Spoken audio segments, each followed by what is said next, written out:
Alors bonjour à toutes et à tous, bienvenue sur dailyfx.fr, bienvenue à cette conférence en ligne qui dure donc toute la journée de 9 heures à 18 heures, peut-être même au-delà. Il me semble que la dernière conférence commence à 18 heures. Alors si vous participez depuis ce matin 9 heures, j'espère que cette présentation vous plaît. Si vous avez manqué une des présentations, bien sachez qu'elles sont toutes enregistrées et qu'elles seront rassemblées sur notre chaîne YouTube dailyfx France au sein d'un packaging qui s'appellera justement donc conférence de trading de ce 22 janvier. Alors Vincent Gann pour vous retrouver en ce début d'après-midi. Non, il ne va pas s'agir d'une session de trading préparatoire pour la Banque Centrale Européenne qui devrait à partir de 13h45 annoncer l'engagement d'un programme monétaire bien connu de tous, le quantitative easing, sauf que la Banque Centrale Européenne n'a jamais fait partie des banques centrales engageant ce type de programme.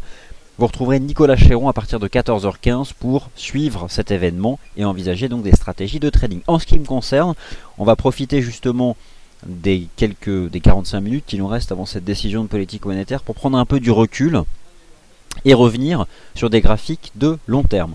Alors vous avez pu prendre connaissance de l'avertissement légal, je l'affiche à nouveau et je vous rappelle que plus que jamais, et encore plus en ce début d'après-midi, c'est ce que nous a rappelé hier la baisse surprise des taux d'intérêt de la Banque Centrale du Canada, puisque vous avez pu constater 250 pips de volatilité réalisée en l'espace de quelques secondes. Alors pourquoi pas envisager cela tout à l'heure sur l'euro-dollar ou d'autres marchés liés, notamment les obligations d'État. Dans tous les cas, négocier sur marge sur le marché des devises ou via des produits CFD comporte un risque élevé et ne peut être recommandé à tout investisseur. Alors bienvenue, donc moi en fait ce que je vous propose c'est de revenir sur ce qui s'est passé en 2014, les grandes tendances, et puis envisager ce que pourraient être les grandes tendances de l'année 2015. Alors si vous aviez assisté à un de mes webinaires au début du mois de janvier, je vous avais proposé un bilan complet de l'année 2014, je ne vais pas vous reproposer cette même présentation. Je vais cependant, j'ai simplement sélectionné un des slides que je vous avais proposé au début du mois, parce que je pense que pour envisager les mouvements sur une année qui s'ouvre, il faut forcément savoir de quoi nous partons. Et finalement, quelles sont les tendances lourdes de l'année qui s'est fermée il y a quelques semaines. Alors voici le slide, le graphique que j'ai sélectionné de ma présentation bilan de l'année 2014. C'est simplement pour resituer un peu ce qui s'est passé. Voilà ce que je retiens. Il y a d'autres marchés, mais je pense que là on a une bonne vision d'ensemble. Première chose à retenir, en 2014, chute du prix de l'énergie sur le marché des matières premières, c'est probablement avec la tendance baissière de l'euro et du yen japonais que vous retrouvez ici dans cette hiérarchie, puisqu'en réalité vous avez ici les performances annuelles, donc le taux de variation entre le 31 décembre 2013 et le cours de clôture à la fin du mois de décembre 2014. Chute du prix du pétrole, d'ailleurs le pétrole perd déjà 10 ou 15% depuis le début de l'année, donc en clair, voilà ce que nous avons, et ça c'est le constat. Maintenant moi la question à laquelle je vais tenter de répondre, et vous avez eu ce matin d'ailleurs une approche des fondamentaux du marché du pétrole, nous verrons si l'analyse technique permettrait justement de voir quel type d'année en termes de tendance le prix d'énergie pourrait suivre. En ce qui concerne les fondamentaux, vous pouvez d'ores et déjà reconsulter sur la chaîne livestream dailyfx France la vidéo de ce matin qui était vraiment hyper complète pour bien comprendre les tenants et les aboutissants de l'évolution de la demande et de l'offre de pétrole. En tout cas en ce qui concerne le prix, eh bien moins 42% en 2014, qu'en sera-t-il pour cette année 2015? Je vais commencer par ce marché tout à l'heure. Alors toujours en guise d'introduction, le constat de l'année 2014 via un slide. Sur le marché des changes, vous le savez, trois choses à retenir. La chute de l'euro l'année dernière, et qui se poursuit d'ailleurs plus que jamais en ce début d'année, puisque depuis le début du mois de janvier, la paire de devises euro-dollar est passée de 1,21 à 1,15. Voilà, ça s'est accéléré. Le yen japonais, lui, moins 13,62% l'année dernière. Par contre, le yen japonais, c'est un peu différent puisqu'il a commencé l'année plutôt en rebond pour finalement se retrouver à nouveau sous pression depuis quelques séances lorsque la Banque Centrale du Japon, encore ces banques centrales, finalement elles font tous les marchés, puis elles font la volatilité en tout cas. Puis on l'a encore compris hier avec la Banque Centrale du Canada. Et puis je pense qu'on va encore le comprendre cet après-midi. Le yen, eh bien, a rebondi légèrement et il est à nouveau donc sous pression. J'évoquerai le cas du yen japonais pour 2015 et surtout le cas du Nikkei. Parce que c'est quelque chose dont vous devez avoir conscience, des programmes monétaires de ce type ont un impact sur des actifs financiers variés.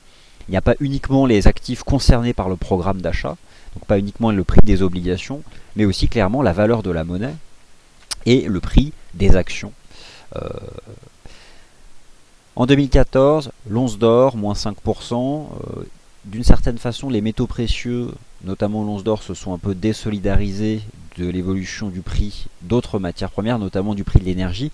Et on constate que l'année 2015 s'ouvre de manière complètement opposée, avec le prix de l'énergie qui a déjà perdu 10 ou 15% depuis le début de l'année, alors que c'est tout à fait le contraire sur le prix de l'once d'or. En dépit d'ailleurs de la force du dollar américain depuis le début de l'année. Donc il y a probablement depuis le début de l'année d'ores et déjà des fonds qui se positionnent sur les métaux précieux pour leur valeur, je dirais, propre, leur valeur intrinsèque. Pourquoi Quel message vous donne l'analyse technique pour cette année? Je tenterai d'y répondre. Les actions européennes, surprenant, depuis le début de l'année, les actions européennes ont surperformé les actions américaines. Un beau mois de janvier, alors le mois de janvier n'est pas terminé, hein, vous allez me dire, et notamment le mois de janvier pourrait prendre une autre tournure dès cet après-midi, mais dans tous les cas, depuis le début de l'année, les actions européennes sont vivement recherchées. Les titres cycliques, les fameuses valeurs dollars, on étudiera tout à l'heure des configurations techniques des actions appartenant au CAC 40, ce sera ma conclusion, pour constater que d'ores et déjà, 4 valeurs du CAC font des nouveaux sommets historiques. Pourquoi? De quelle valeur s'agit-il?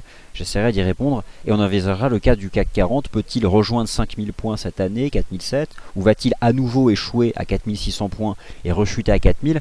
Nous verrons comment l'analyse technique permet d'apporter des réponses. Le dollar US était le leader l'année 2014, le sera-t-il encore en 2015? Et cette réponse, le Bund, qui d'une certaine façon représente ici le prix des obligations d'État de la zone euro, puisque globalement l'année dernière elles se sont appréciées de 14%. Le Bund un peu moins, l'OAT 12%, bref, les rendements obligataires ont fait donc de nouveau plus bas. Qu'en sera-t-il? Y a-t-il encore du potentiel sur ce marché? Probablement oui, sauf que vous avez pu constater que sur le court terme, il y a des prises de bénéfices. Et il faudra, je pense, chercher à identifier les niveaux de support majeurs pour chercher à se positionner plus bas et probablement, pourquoi pas, viser 160, 180 cette année. Et enfin, donc, un point de vue sur le marché action américain. On regardera aussi les indices du sud de l'Europe et puis beaucoup d'autres marchés, d'autres opportunités sur lesquelles je vais revenir. Alors, étant donné qu'en 2014, c'est le prix du pétrole qui a probablement été un des mouvements de marché les plus significatifs, en fait, ça s'est concentré sur le dernier semestre, eh bien, je vous propose, après avoir rapidement rappelé ce thème fondamental, d'étudier dans un premier temps l'analyse technique des prix du pétrole. Ce thème-là, la divergence des politiques monétaires, c'est le thème que nous avons porté en 2014. C'est le thème forcément que nous reportons en 2015 et le mois de janvier le en témoigne. Je vous remonte simplement ce tableau, pourquoi? C'est pour vous rappeler où est-ce qu'il se situe. Il se situe dans nos prévisions boursières pour l'année 2015.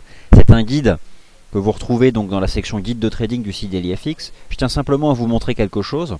Nous avions essentiellement d'ailleurs du côté donc de notre analyste Adrian Raymond envisagé une inflexion de la politique monétaire de la Banque centrale du Canada qui jusqu'alors avait régulièrement répété qu'elle était en faveur d'un maintien de ces conditions actuelles, alors des conditions qui étaient accommodantes, mais les maintenir en l'état. Et finalement, vous pouvez constater tout de suite le rapport, je dirais les liens intermarchés, puisque la Banque centrale du Canada a rappelé hier, et on a l'impression qu'elle n'a parlé que de ça d'ailleurs, elle a rappelé que c'est la baisse du prix de l'énergie qui a clairement mis cette institution monétaire sous pression et qui l'a forcé donc à agir pour soutenir l'économie canadienne, avec donc une baisse surprise ou pas. En tout cas, ce qui est certain, c'est que la dynamique baissière du dollar canadien est un mouvement quand même assez ancien. Dans tous les cas, hier, la réaction du marché a été violente puisque les paires en dollars canadiens, notamment l'USD CAD et le GBP CAD, se sont appréciés de 250 pips en l'espace de quelques secondes.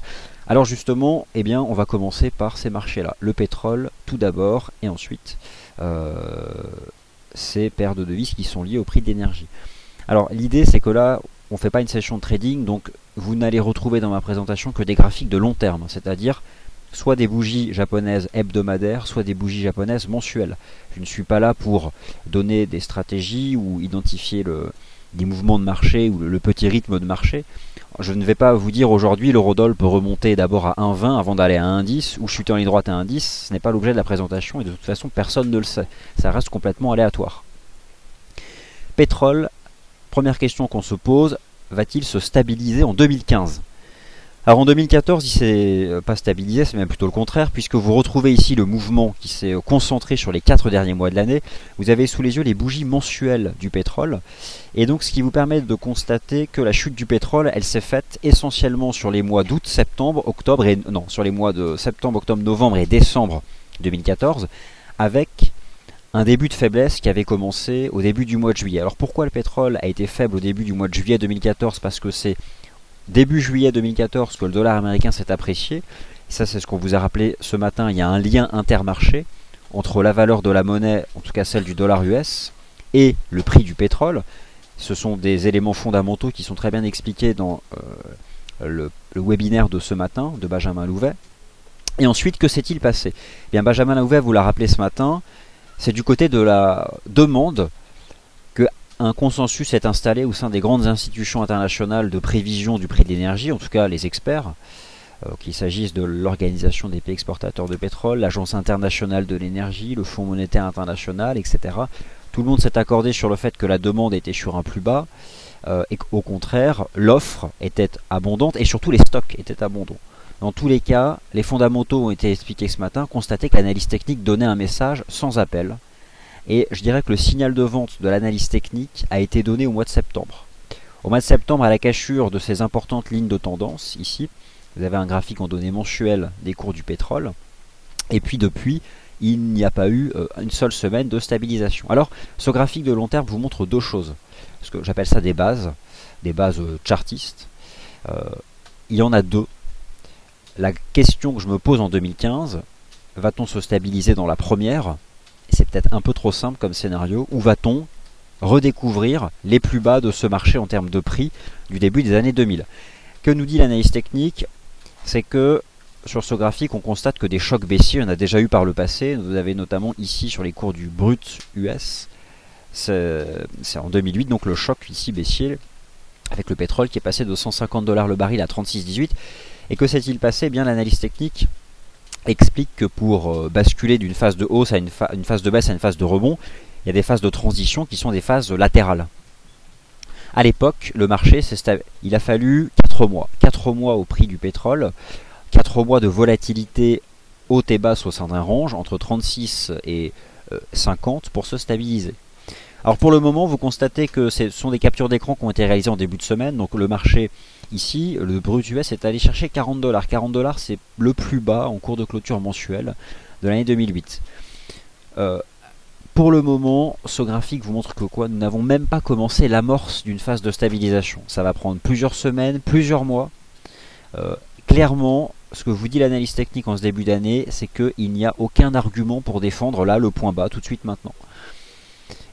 Et dans tous les cas, ça prendra du temps, il faudra plusieurs mois de stabilisation. Le consensus qui semble s'installer, c'est que le premier semestre verrait une stabilisation. Ce sera peut-être le second semestre, au fond personne ne le sait.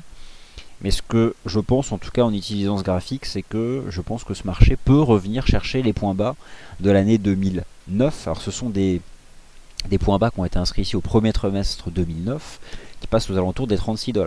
En tout cas, voici les deux zones à retenir. Et ce qui serait vraiment compliqué pour ce marché, ce serait de basculer sous le niveau des 36 $, réintégrer ce range ici. Et là, je pense que ça viendrait clairement du côté donc de la demande et puis les conditions fondamentales aussi que nous connaissons. Que nous disent les indicateurs ?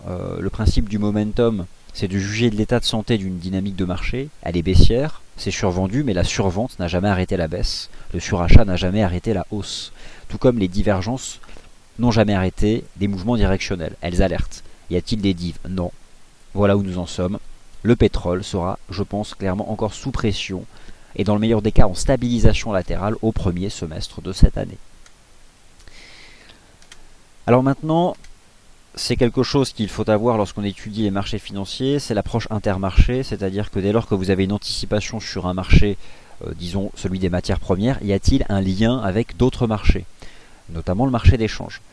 Sur le marché d'échange se trouvent des monnaies nationales qui sont liés à des pays fortement producteurs et exportateurs de pétrole. Nous avons choisi chez DailyFX de nous concentrer sur le dollar canadien. Pourquoi? Parce que c'est la monnaie du Canada, qui est un grand producteur de pétrole, d'énergie de manière générale, et notamment un pays qui a probablement parmi les plus importantes réserves de pétrole de schiste prouvées. Et eh bien on constate que la chute du prix du pétrole met la monnaie sous pression. Je vais vous montrer deux graphiques. Ce graphique, vous le retrouvez donc dans nos prévisions boursières l'année 2015. Un graphique que vous a proposé notre analyste Adrien Dremont au mois de décembre, puisque nos prévisions ont été réalisées mi-décembre dernier. Et clairement les objectifs ont été atteints, voire pulvérisés, puisque nous visions 1,20 au premier trimestre 2015. Le marché est monté hier, vous l'avez constaté, nous étions ensemble dans le cadre d'une session de trading à 1,24. Ce que vous devez avoir en tête, c'est que derrière la dynamique haussière de l'USD CAD se cachent plusieurs phénomènes. D'une part l'appréciation du dollar US, mais pas seulement, la dépréciation du dollar canadien, que l'on peut rattacher à la fois à la chute du prix de l'énergie et que l'on peut maintenant rattacher en plus de cela à un nouveau cycle monétaire engagé hier par la Banque centrale du Canada. C'est un nouveau cycle monétaire, c'est-à-dire qu'il est complètement différent de celui qui a prévalu tout au long de l'année 2014. C'est pour cette raison que nous confirmons que cette stratégie fait partie et est peut-être la stratégie favorite, en tout cas qui réserve encore beaucoup de potentiel.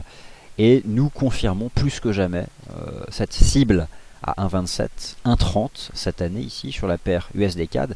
Et lorsqu'on voit les signaux d'achat qui ont été donnés hier sur ces paires en dollars canadiens, autant vous dire que ça conforte aussi le fait que cette étape intermédiaire qui serait la stabilisation du prix du pétrole, nous n'y sommes pas encore entrés.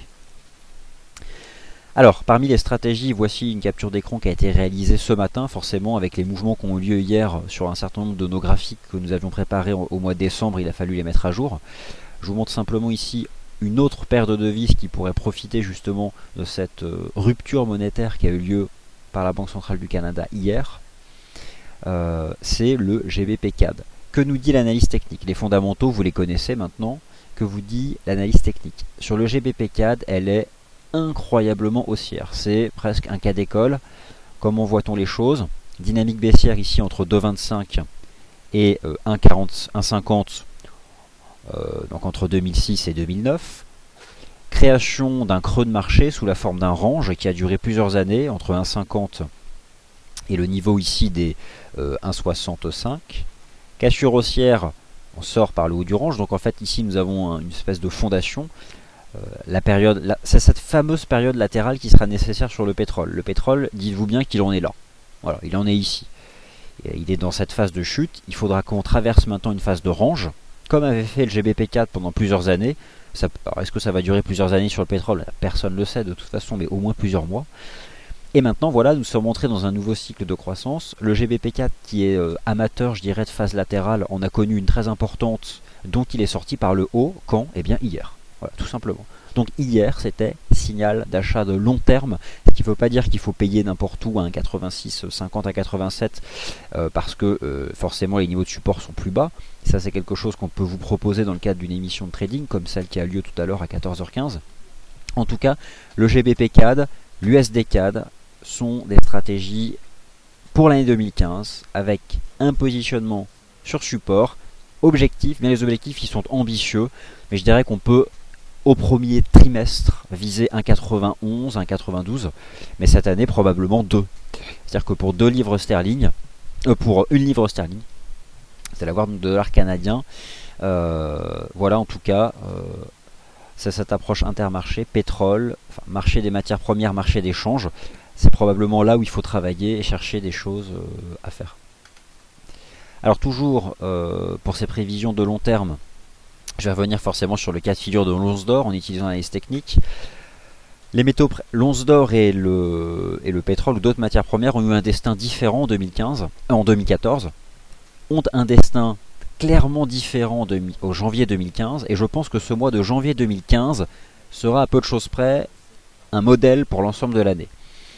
C'est-à-dire que ce n'est pas parce que le prix de certaines matières premières en lien avec l'économie réelle chute que l'once d'or, qui est aussi intègre l'économie réelle à travers certaines industries, subira les mêmes conséquences. Au contraire, Alors on peut discuter des fondamentaux, et ça a été aussi envisagé ce matin par Benjamin Louvet, le fait que l'once d'or pouvait être recherché pour tout un tas d'aspects liés aux politiques monétaires, etc. etc. L'analyse technique, elle est plutôt confiante aussi. Pourquoi est-elle confiante? Ce qui s'est passé à la fin de l'année 2015, c'est un once d'or qui a cassé un niveau important, qui se situait ici aux alentours des 1175, 1180, et qui en l'état constitue un signal technique de vente. Sauf que le marché n'a pas accéléré et a réintégré le niveau. Lorsqu'on casse un support et qu'on le réintègre, en l'état, c'est un signal d'achat. Donc d'une certaine façon, l'once d'or avait donné un signal d'achat, je dirais, dès la fin du mois de décembre. Le mois de janvier 2015 n'est pas décevant, puisque l'once d'or a connu une belle phase de hausse. L'analyse technique permettait de voir venir cette phase de hausse depuis, disons, la cassure des 1225, 1230. Là, je me concentre sur le court terme, mais c'est parce qu'on a probablement le point de départ de quelque chose qui sera plus long. Vous avez sous les yeux un graphique en données hebdomadaires de l'once d'or, et clairement, on constate que, en réalité, depuis l'été dernier, c'est un marché qui s'est plutôt stabilisé. Je pense que nous pouvons rejoindre la partie haute de ce range, donc en ce qui me concerne, je pense qu'il faut chercher à se positionner sur des niveaux de support aux alentours des 1270 si le marché donne cette possibilité-là. En cible immédiate, 1350. Peut-on viser 1500 $ sur l'once d'or en 2015? Eh bien, je dirais que c'est bien parti. Sauf que les signaux ne sont pas encore donnés, mais ils sont plutôt sympathiques.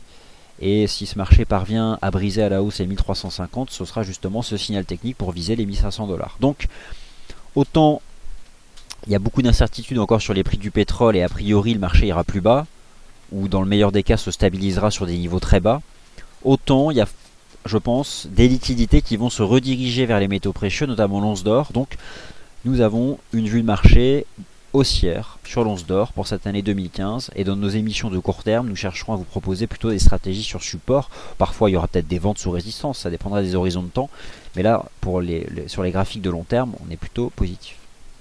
Et maintenant, qu'en est-il de l'euro-dollar? Alors là j'étudie des graphiques de long terme, je vous montre d'une part ce graphique qui a été fait mi-décembre, et je vais vous montrer ensuite un autre graphique actualisé mais toujours de long terme. Alors, c'est un graphique qui vous a été proposé par notre analyste Adrian Raymond en mi-décembre, en vous montrant que des indicateurs dérivés des prix, vous aviez notamment ici l'écart relatif à la moyenne mobile à 12 mois, enregistrait une cassure technique. Lorsque l'écart relatif à une moyenne mobile enregistre une cassure, cela est souvent un signal précurseur que les prix, eux, casseront justement cette moyenne mobile. Bon bah écoutez, c'est ce qui s'est passé. La moyenne mobile à 12 mois qui passait aux alentours des 1,22 $ a été brisée à la baisse, et d'ailleurs la cassure des 1,22 $ est le dernier gros signal de vente en date. Alors est-ce que on peut revenir un jour faire un rebond technique en direction des 1,18, des 1,20 voire des 1,22? On verra ça. Mais ce qui est certain, c'est que tant que ce marché se maintient sous les 1,22 $, je dirais même sous les 1,25 au fond, ça reste baissier. Qu'est-ce qu'on peut viser cette année? Beaucoup d'analystes évoquent la parité. Est-ce que c'est trop facile? Est-ce qu'on peut vraiment envisager ça? Je ne sais pas. Mais je pense qu'une cible aux alentours des 1,10, 1,11. Alors est-ce que dans un premier temps on remonte à 1,20? Ça, je ne discute pas de ça là aujourd'hui. Mais je pense que cette année, surtout si la Banque Centrale Européenne engage le programme monétaire dont tout le monde parle, et surtout imaginons qu'elle l'accentue, on peut envisager qu'elle l'accentue au fur et à mesure des mois, je pense qu'on peut viser 1,11 cette année. Est-ce qu'on ira à 1,20 avant? J'en ai aucune idée. Voici un graphique de long terme qui est davantage à jour, puisque forcément nous nos prévisions on les a travaillées mi-décembre. Et je reviens aussi sur un décompte héliotis de la paire euro-dollar. Ce décompte héliotis, je vous le propose depuis les 1,40. C'est une façon d'étudier les cours de la paire euro-dollar. Ce qui est intéressant, c'est qu'on retrouve, en partant du principe que nous sommes ici dans une vague C, ce fameux niveau des 1,22 qui représentait donc 61,8 de l'amplitude de la vague A reportée au sommet de la vague B. Alors c'est intéressant parce qu'on voit que les 1,22 c'est à la fois la moyenne mobile à 12 mois, c'était une extension de Fibonacci, c'était une ligne de tendance aussi très importante, probablement la partie basse d'un vaste triangle symétrique. En clair, c'est pourquoi je pense que sous 1,22 $, les risques sont à la baisse à terme sur la paire euro-dollar. Par contre, reprendre un 22 $ en clôture mensuelle, ce serait plutôt un signal de fin de baisse. Mais pour l'instant, nous n'en sommes pas là. Donc voilà, c'est pourquoi je pense que, étant donné qu'on est là pour étudier des niveaux de long terme, s'il y avait un niveau de long terme à étudier sur l'euro-dollar, je pense que c'est les niveaux des 1,22 $. Ici, donc selon l'analyse technique. Et justement, on retrouve les 1,11. Les 1,11 qui sont 100% de l'amplitude de cette jambe que j'ai lettrée A, que je reporte au sommet de cette jambe de reprise que j'ai lettrée B. Donc 1,11. En plus, c'est aussi un niveau chartiste. Donc voilà, je pense que sous 1,22, le risque est à une baisse de ce taux de change en direction des 1,11 $, tout simplement. GBP-USD, j'ai choisi un titre. J'ai choisi le piège de la Banque d'Angleterre. Oui, la Banque d'Angleterre, en tout cas, la façon dont le marché lisait les communiqués de presse de la Banque d'Angleterre nous a piégés. Rappelez-vous la façon dont le marché envisageait l'évolution de la politique monétaire de la Banque d'Angleterre l'été dernier. On pensait même que la Banque d'Angleterre sera la première à relever ses taux. Eh bien, quel piège? Piège monétaire. Piège monétaire et conséquence directe sur le GBP-USD, eh bien, rejet sous un niveau important de résistance, qui passait donc à 1,71. Et finalement, le GBP-USD, sur ce graphique mensuel, vous constatez que c'est un range. En fait, c'est un range depuis 6 ans, hein, entre 1,48 et 1,70, 71. Donc, les perspectives cette année pour la livre sterling, eh bien, en tout cas sur cette paire de devises-là, autant vous dire que je pense qu'elles sont incertaines. C'est le principe d'un range en fait. Je vais avoir du mal à vous dire si le GBP-USD va rester enfermé entre 1,48 et 1,70. Ce qui est certain, c'est que je ne pense pas que cette paire de devises soit en mesure de remonter à 1,70. Je pense qu'elle peut rester sous pression ou rester latérale. Y aura-t-il beaucoup de tendance à aller chercher sur le câble cette année? Pas forcément. En tout cas, c'est pas forcément la paire majeure qui peut proposer le plus de tendance. En tout cas, voilà ce que vous rappelle ce graphique de long terme. On a fait en fait un piège. On a fait un piège acheteur l'été dernier sur le câble. Et forcément, quand on fait un piège, le mouvement contrarien qui se développe est très violent. Et vous constatez que le GBP-USD a fait 1, 2, 3, 4, 5, 6, 7, 8 mois consécutifs de baisse. 8 mois consécutifs de baisse sur le GBP-USD. Je pense que cette paire de devises ira chercher les 1,48. C'est un niveau très important car si un jour il est brisé, ce sera pour aller à 1,40. Par contre, tant qu'il tient, il tient. Donc forcément, c'est un niveau important à surveiller ici. Donc c'est le niveau des 1,48 suite à ce piège que nous a tendu l'année dernière la Banque d'Angleterre. Alors toujours sur les graphiques de long terme et puisqu'on se focalise ici sur les paires majeures, je vous propose d'étudier le cas de la UD-USD. La UD-USD, simplement analyse technique, je ne vais pas rentrer dans d'autres approches. Un niveau pour un destin, c'est le niveau des 0,8050. Vous êtes ici face à un graphique qui vous propose donc les bougies japonaises mensuelles. On constate l'importance de ce niveau des 0,8050. Pour le moment, il tient. L'idée, c'est que il est la clé de l'année 2015. C'est-à-dire que tant que les 0,80 tiennent, sont préservés par le marché, je pense que l'année 2015, on pourrait tenir. Ce qui est certain, c'est que si un jour ce niveau cède, autant vous dire que clairement la UD-USD baissera davantage. Si je devais faire un choix, eh bien j'aurais tendance à penser que ce niveau peut tenir en 2015. Alors après, l'analyse technique donnera peut-être un signal contraire, mais tant que cette analyse technique sur la base d'une clôture mensuelle ne donne pas le signal, je défendrai, je dirais, la tenue de ce niveau, ici sur la UD-USD. Pour le moment, les choses pourraient changer si cela cassait. Euro-GBP, graphique de long terme, que faut-il en penser? Eh bien, c'est compliqué. Pourquoi est-ce compliqué l'Euro-GBP? Vous avez un titre que j'ai choisi, cassure baissière ou ligne de tendance haussière. C'est-à-dire que l'Euro-GBP a cassé un niveau horizontal important. C'est un graphique à jour. Donc, nous avions une anticipation baissière tout au long de l'année 2014. Notre objectif a été atteint. Et voilà où commence l'année 2015. C'est-à-dire que nous avons cassé un niveau horizontal, mais l'Euro-GBP retrouve assez vite une ligne de tendance haussière en place depuis l'année 2000. Regardez, vous prenez ces deux bottoms de marché en données hebdomadaires, et finalement, à proximité des 0,76, passe cette ligne de tendance. Alors, voilà qui perturbe l'analyse. A-t-on cassé un niveau horizontal pour chuter à 0,7250, ou va-t-on au contraire récupérer cette dynamique haussière?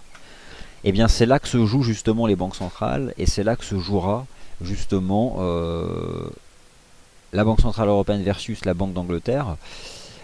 La Banque d'Angleterre nous a piégés en 2014, la Banque Centrale du Canada nous a surpris en janvier 2015, la Banque d'Angleterre va-t-elle surprendre en 2015? Imaginez une rupture complète du discours de la Banque d'Angleterre, qui serait finalement, elle aussi, de s'aligner sur ce qui se fait en Europe continentale. Regardez en Europe continentale, la Banque nationale du Danemark, la Banque nationale suisse, s'alignent sur ce que fait la Banque centrale européenne. C'est incertain, c'est plus que jamais incertain, sachant que depuis le début de l'année, ces banques centrales choisissent l'effet de surprise. Bon, la Banque centrale européenne, il n'y a pas de surprise, dans le sens où de toute façon il y a des fuites de partout. Mais en tout cas, l'euro GBP, j'aurais du mal à vous répondre. Mais disons que sous 0,7750, le risque est à la baisse, forcément. Sous 0,7750, le risque est à la baisse vers 0,7250.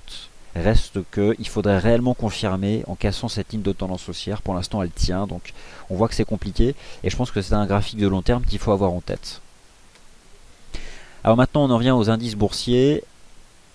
Le DAX 30, leader en zone euro, graphique de long terme. Le DAX, c'est le plus bullish de tous. C'est pas compliqué. C'est des signaux d'achat permanents. Lorsqu'on a eu un choc en 2014, il y a eu plusieurs chocs de volatilité. Je reviens sur celui du mois d'octobre dernier.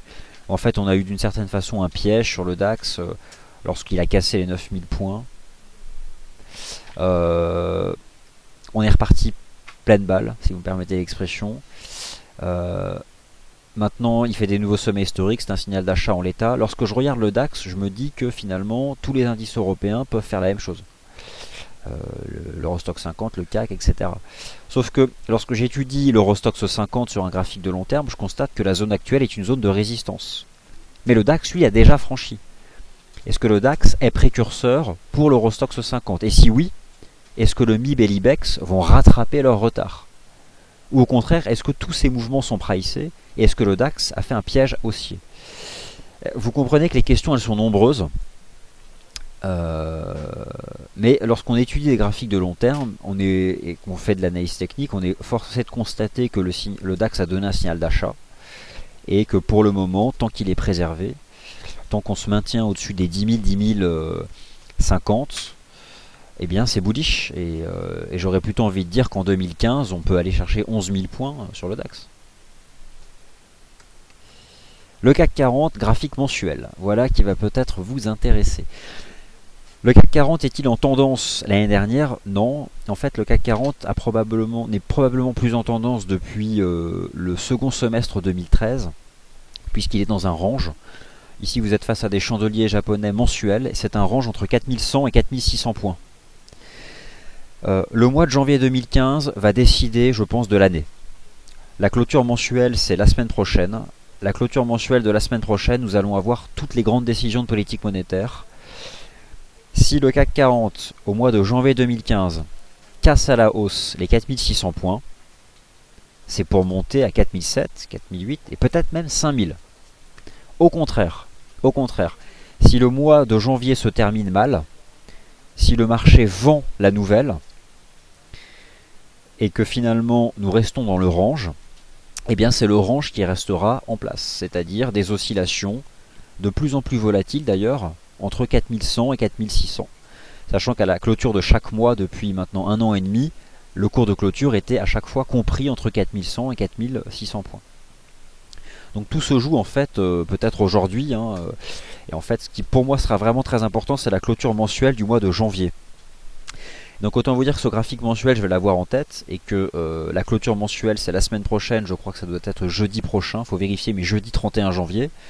Autant vous dire que ce graphique, je vais vous le montrer, et ça permettra de déduire beaucoup de choses pour cette année. Donc en clair, en 2015, soit le CAC reste dans un range 4100-4600, comme il l'a toujours fait, soit il en sort par le haut et c'est pour viser, je dirais, à 5000 points. Soit scénario complètement opposé, aversion au risque général, on en sort par le bas sur la base d'une clôture mensuelle et on va à 3600. Donc j'ai envie de dire que pour le CAC 40, tous les scénarios sont ouverts cette année et que des graphiques de long terme comme ça proposent un signal par mois, c'est la clôture, et nous verrons bien. C'est sûr que c'est pas le DAX quoi. Alors après il y a aussi une différence, il faudrait en fait regarder le CAC 40 qui intègre les dividendes. Mais c'est sûr que quand on voit le DAX, ça donne plutôt le sentiment qu'un jour on franchira les résistances. Le MIB et l'IBEX, vous devez les avoir en tête parce que ce sont des marchés actions qui peuvent profiter d'un programme de quantitative easing justement. Alors la BCE ne va pas acheter en direct d'actions, mais disons que ce type de programme c'est censé profiter au marché domestique et donc forcément des actions dont l'activité est essentiellement réalisée au sein de la zone. Il faut les surveiller sur ces graphiques de long terme. J'ai plutôt l'impression que le MIB et l'IBEX sont dans des phases latérales depuis maintenant plusieurs mois. Le MIB et l'IBEX, ils ont connu une belle phase de hausse entre juin 2012 et juin 2014, donc 2 ans de hausse. Et en fait, depuis juin 2014, le MIB et l'IBEX, ils font des marchés, des phases latérales. J'ai le sentiment, au fond, que ces phases latérales, elles ont permis un peu de consolider 2 années de hausse, et que cette année, on pourrait eh bien, revenir chercher sur le MIB 22 550 points et les 11 240 points sur l'IBEX. À voir, en tout cas, il faut surveiller ces graphiques et ces indices. Voilà, en tout cas, où pour le moment, sur les graphiques de long terme, se situe donc c'est l'indice rattrapage possible en 2015. Wall Street va-t-elle remettre ça en 2015? Alors remettre quoi? Remettre son meilleur comportement relatif vis-à-vis des actions européennes? C'est la question que tout le monde se pose. Le mois de janvier 2015 donne plutôt un message contraire, c'est-à-dire que les actions européennes ont surperformé. Est-ce passager? Est-ce provisoire? L'analyse technique pour l'instant, vous avez ici des graphiques de long terme du S&P 500 et du Dow Jones. On est dans des ranges en fait depuis le début du mois de décembre. Mais pour le moment ça reste haussier, ça reste bullish. Alors il y a des divergences, des choses comme ça. Mais pour le moment, ça reste plutôt bien orienté. J'ai un indice, moi, qui me plaît davantage, c'est le Nasdaq 100. Je vais vous montrer un graphique de long terme. Vous connaissez sa dynamique, mais au-dessus des 4080 points. Par contre, il y a un indice qui m'intéresse cette année, encore une fois, c'est le Nikkei. Je pense que le Nikkei, qui représente le prix des actions japonaises, a du potentiel cette année. Je pense que nous pouvons viser 20 000 points. Voilà, 20 000 points sur le Nikkei 225 en 2015. Alors l'analyse technique, qu'est-ce qu'elle vous dit? On a fait une impulsion ici, une phase latérale. Et d'ailleurs, ça vous permet de voir un peu ce qui peut se passer.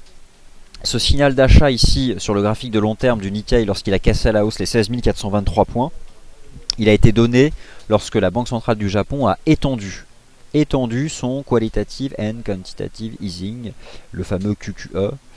Peut-être qu'un jour nous aussi on aura un QQE en Europe, ce sera quantitatif mais surtout qualitatif. On trouve toujours des mots un peu pour vendre en fait. L'idée, chaque chose a besoin d'être vendue de toute façon. Le marché, on lui vend des scénarios, des histoires, et donc on voit que les banques centrales étudient leur communication tout comme elles étudient les libellés des programmes qu'elles lancent.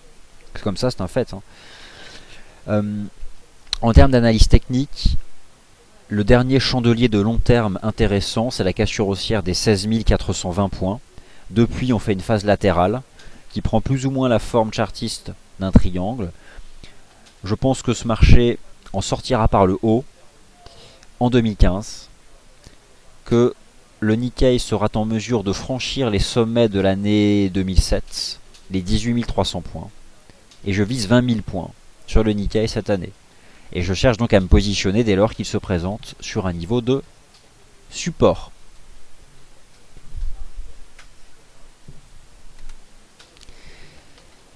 Alors, succès d'une de nos stratégies techniques de long terme, la UDNZD. Pourquoi je vous le remonte? Parce que si vous aviez étudié, si vous aviez consulté nos prévisions boursières qui avaient été proposées en janvier 2014, un de nos analystes aux États-Unis avait mis en avant un certain nombre d'éléments techniques, en travaillant notamment sur l'axe des abscisses, en étudiant les cycles temporels.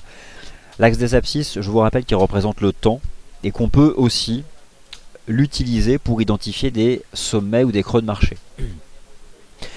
À ce travail de l'axe du temps, on avait associé l'existence d'un niveau de support majeur à 1,0428. Le mois de janvier 2015 donne le point de départ de notre stratégie de long terme.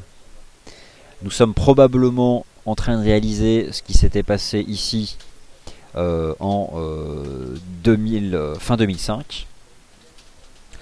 Donc, je vous le remontre. Je pense que nous pouvons viser un 10 cette année, voire probablement même revenir chercher les 1,13 ici sur la UDNZD.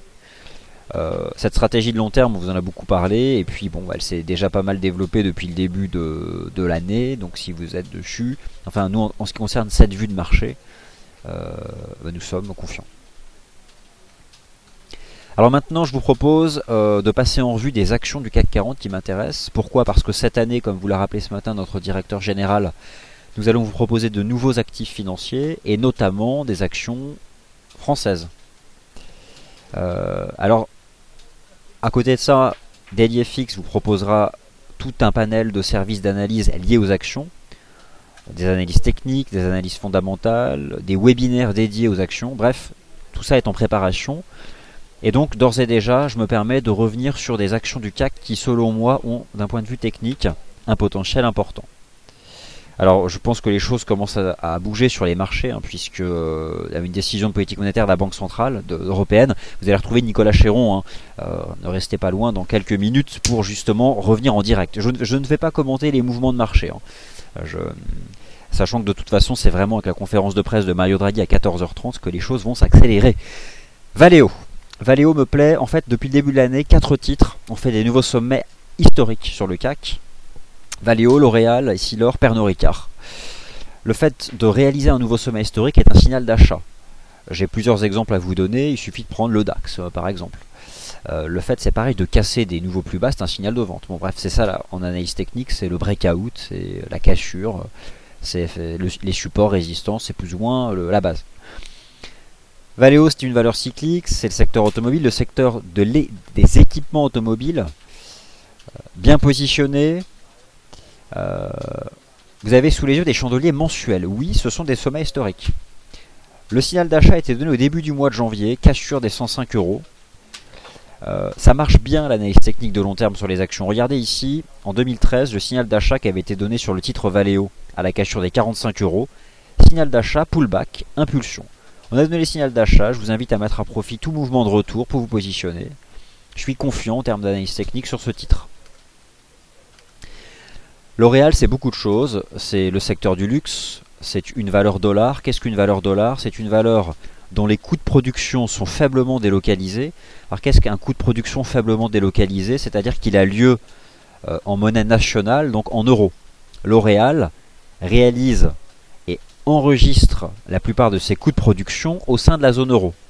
Par contre, L'Oréal facture ses clients et encaisse des devises étrangères, et notamment du dollar américain, puisque c'est une monnaie, c'est la monnaie d'échange pour ce type de produit. C'est donc la valeur dollar par excellence du CAC 40, c'est un secteur extrêmement recherché, et c'est enfin un processus technique extrêmement haussier. Vous avez ici un graphique épuré, vous retrouvez à la fois un décompte fractal, et je pense que cette année 2015, le titre L'Oréal réalisera la jambe numéro 5 du processus de hausse qui a commencé en 2009, vague 1, vague 2, vague 3, vague 4. On retrouve ici le principe de l'alternance qui est propre à la théorie des vagues d'Elliott, puisque là on a eu un flat, alors qu'ici on avait eu plus ou moins une correction en zigzag. Vague 1, la vague 3 la plus importante d'entre elles, on est parti pour une vague 5, target 160. C'est limpide, c'est probablement le titre du CAC 40 sur lequel l'analyse technique, je dirais, est la plus limpide ici. Et en plus de cela, ça va très bien avec le scénario intermarché, le scénario intermarché qu'on a pu évoquer. Pernod Ricard, le secteur, boisson, alimentation, défensif par excellence, valeur dollar par excellence, là aussi. Les coûts de production de L'Oréal sont très faiblement délocalisés, ils ont lieu au sein de la zone euro. Les produits sont très fortement vendus en dollars américains. L'encaissement, le chiffre d'affaires est encaissé et comptablement enregistré en dollars US. C'est une valeur refuge. Et enfin, c'est un processus technique hyper bullish. C'est exactement le même décompte en vague d'Elliott que le titre L'Oréal depuis 2009, vague 1. impulsive, vague 2 en zigzag, vague 3 en 5 temps la plus importante, vague 4 en zigzag. Le titre Pernod Ricard a démarré la vague 5 depuis les 80 euros. Nouveau sommet historique au mois de janvier, cassure des 100 euros, je vise 120 euros cette année. Et je vous invite à vous positionner dans le cadre d'un mouvement de retour sur les 100 euros. Donc avec L'Oréal, Pernod Ricard, en termes de tendance et en termes, je dirais, l'approche fractale, enfin les vagues d'Elliott, ça fait vraiment partie. J'apprécie beaucoup ces deux titres-là. Et voilà. Essilor, secteur défensif par excellence, la santé, c'est même pas défensif, c'est un secteur hyper porteur, la pharmacie, la santé, pour tout un tas d'éléments fondamentaux. Essilor, c'est une valeur dollar. Les coûts de production sont faiblement délocalisés, ont lieu en euros. Essilor vend, je crois, plus de 70 ou 80% de son chiffre d'affaires est réalisé en dollars. Donc c'est ça une valeur dollar. On a des coûts en monnaie nationale, on encaisse le chiffre d'affaires en devises étrangères et là entre autres en dollars américains. L'analyse technique est sans appel. Nouveau sommet historique, c'est propre. En faisant cette fois-ci uniquement du chartisme, je reporte ici cette jambe de hausse au point bas de cette configuration en drapeau, ligne de tendance haussière, objectif 115 euros. Voilà. L'année 2015 sera une année de stock picking. Stock picking, c'est-à-dire qu'au-delà du comportement d'un indice, il y a à l'intérieur des actions qui ont des destinées complètement différentes. Et ce type d'analyse technique ou de scénario, c'est ce que nos futurs webinaires vous proposeront cette année. Alors le secteur financier l'année dernière, il a été, c'est ce que je vous avais rappelé dans mon bilan 2014, plutôt malmené l'année dernière. Est-ce que le secteur financier, notamment les valeurs de l'assurance et les valeurs bancaires, peuvent profiter d'un programme monétaire de la Banque Centrale Européenne? C'est un sujet. Ce qui est certain, c'est qu'en théorie, oui. Clairement, oui. Mais la Banque Centrale Européenne a déjà lancé en 2014 un certain nombre de programmes permettant d'assainir le bilan, notamment des banques. Et pourtant, on n'a pas eu un comportement des titres bancaires favorable l'année dernière. J'ai regardé moi l'analyse technique des 4 bancaires du CAC 40 et de AXA. Le CAC 40, il y a Natixis, l'ASG, Crédit Agricole et AXA. Voilà, je pense que j'en ai oublié et BNP Paribas. Il y en a une qui me plaît, c'est le titre Société Générale. Et c'est uniquement l'analyse technique. Voilà, peu de choses près, un niveau pivot qui me semble important ici. Sur le titre Société Générale, c'est donc le niveau des 34 euros. Donc ça, c'est un niveau d'analyse technique qui me plaît. Je pense que on peut envisager ce type de compression ici. Alors c'est vraiment, c'est pas du tout Pernod Ricard ou L'Oréal qui sont vraiment des titres favoris. Là, je cherche plutôt à identifier des titres qui ont été un peu massacrés et qui potentiellement peuvent créer un creux. Il y a Saint-Gobain aussi qui me plaît beaucoup. Mais j'ai pas le graphique sous les yeux, mais enfin voilà. En tout cas, parmi les bancaires, même s'il faut quand même rester un peu frileux vis-à-vis de ces valeurs-là. Il faut surveiller, je pense, ce seuil important des 34 euros, et tant qu'on le tient, et notamment en cas d'accélération au-dessus des 40, ce serait vraiment un signal positif. Donc à surveiller les 40 en tant que seuil d'accélération. Voilà, donc cette présentation est terminée. Maintenant je vais répondre à vos questions. Vous allez retrouver Nicolas Chéron à partir de 14h, 14h15 pour la Banque Centrale Européenne et une session de marché cet après-midi. Je vais maintenant me tourner vers vos questions. En attendant, je vous rappelle que vous pouvez nous contacter au 0800 90 95 44 du lundi au vendredi de 9h à 19h. Alors maintenant je vais répondre à vos questions. Je pense que le son et l'image fonctionnent normalement, sinon je parlais dans le vide. Je vais, pour répondre à vos questions cette fois-ci, basculer sur la plateforme. Alors donc, bonjour à toutes et à tous. Donc je vous rappelle qu'au passage, pour ceux qui découvraient peut-être aujourd'hui notre chaîne, en ce qui me concerne, moi je propose chaque jour un tour d'horizon des graphiques intraday qui a lieu généralement à 15h15. Alors cet après-midi c'est pas moi, c'est Nicolas Chéron. Mais voilà, c'est ce type de présentation que je vous propose. Donc j'essaie plutôt de me focaliser sur des graphiques de court terme pour vous proposer des vues de marché, sachant que j'ai toujours en tête tout ce qu'on vient de voir. C'est-à-dire que les graphiques de long terme, on s'en sert pas forcément pour ouvrir une stratégie, mais on les a forcément toujours en tête, parce que sinon c'est compliqué. Ah, par exemple, regardez ici le GBP CAD. Ce niveau ici, le marché semble former un support à 1,8670. Le graphique 4 heures, il ne vous permet pas de comprendre à quoi ça correspond, à 1,8670.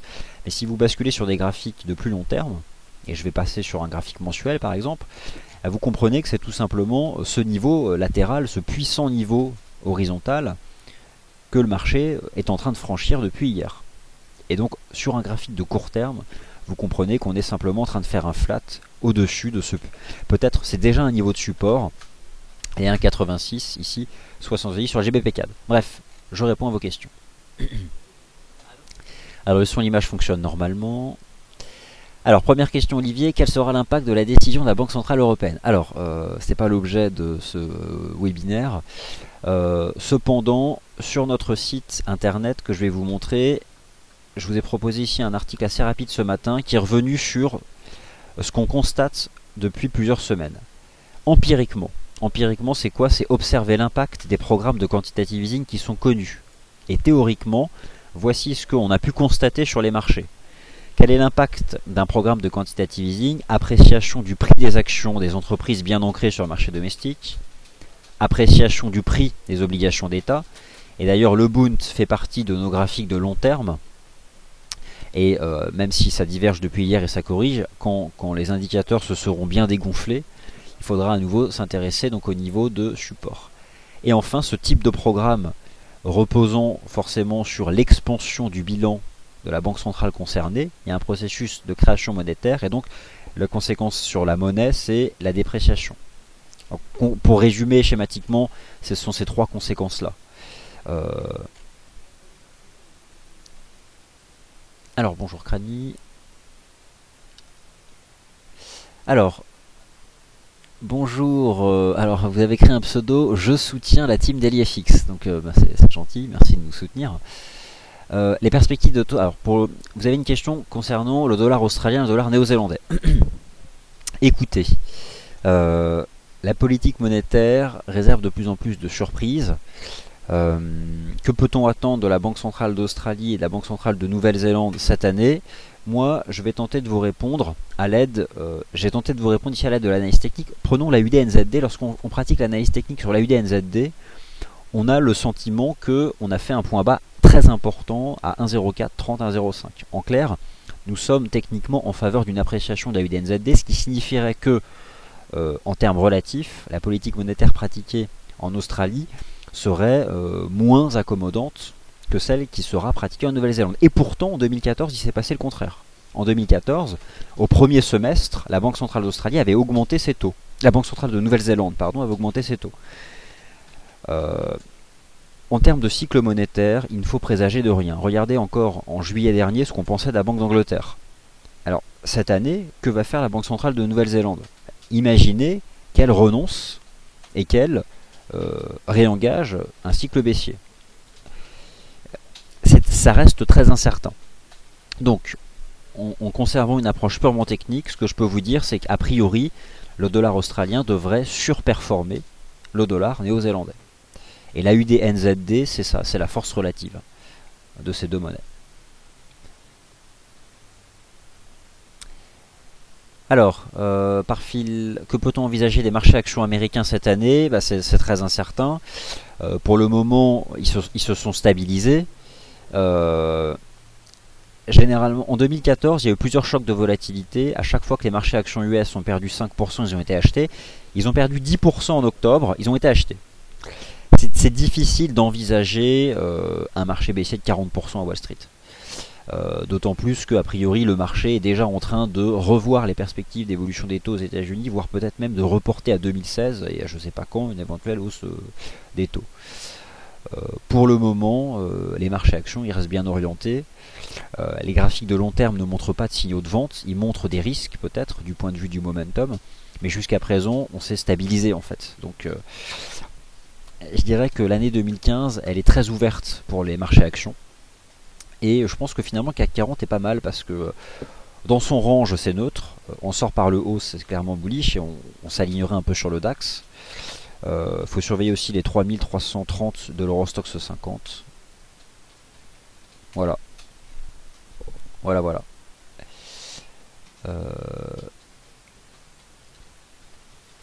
Alors, visiteur bonjour. Alors, avec l'arrivée des actions chez FXM, est-il prévu la mise en place d'outils de screener? Alors, forcément, lorsque nous allons vous proposer cette offre, vous allez avoir l'outil graphique associé. Vous allez avoir le carnet d'ordre, enfin, toutes les choses qui font que vous allez pouvoir négocier les actions comme vous le faites habituellement, avec tout ce qui est nécessaire. Les outils de screening, pour le moment, pas dans un premier temps, sachant qu'en fait, ce sera plus ou moins le travail que nous allons faire ici chez DailyFX. On va les screener, comme on screen les paires de devises, comme on screen les indices. Bah là, on passera en revue les actions du CAC. En termes d'outils, pas dans un premier temps, pas dans un premier temps. Et oui, Unibail Rodamco fait aussi des nouveaux plus hauts historiques. Donc voilà. Alors Lux n'est pas une garantie de hausse, tout à fait. De toute façon, rien ne garantit jamais un mouvement. Hein. Ce ne sont que des probabilités. De toute façon, l'analyse technique, c'est que des probabilités. Quel est l'impact de la décision de la Banque Centrale Européenne sur l'once d'or si le QE est décevant? Bonjour Zach, alors j'avoue que j'ai du mal à comprendre la question. Finalement, qu'est-ce que c'est un QE décevant? C'est compliqué comme question. Je dirais que l'analyse techniquement est plutôt favorable là sur l'once d'or ou neutre. Ce qu'on observe depuis le début de l'année, c'est qu'il y a eu des décisions de politique monétaire très accommodantes. Des baisses de taux à droite à gauche. Banque nationale du Canada, Banque nationale suisse, Banque centrale européenne, Banque nationale du Danemark. Comment s'est comporté l'once d'or à ces nouvelles décisions de politique monétaire? Il s'est apprécié. Alors vous avez peut-être déjà un élément de réponse. Alors bonjour Pitoun. Que pensez-vous de la bulle des banques centrales? Eh bien, je ne sais pas ce que vous entendez par là, mais l'année 2015 va sûrement, on va connaître le même type de choses, quoi. Elles vont rester bien présentes. Alors bonjour MF. Alors il y a beaucoup de questions que vous me posez sur les banques centrales, la Fed, les taux d'intérêt, etc. C'est pas l'objet en fait de cette formation, de ce webinaire. L'objet c'est d'étudier des graphiques de long terme. Donc j'aurai l'occasion peut-être de répondre, mais à un autre moment. Alors, bonjour Audran, sur la paire euro-dollar, va-t-on aller chercher en ligne droite indice ou va-t-on d'abord rebondir?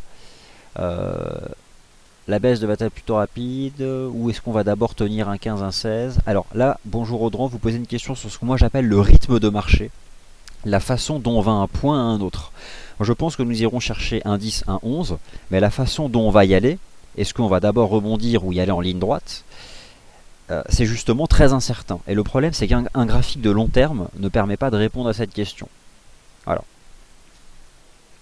Par contre, des graphiques de plus court terme, qu'on utilise chaque jour dans nos émissions, nous aident à répondre à ce type de questions.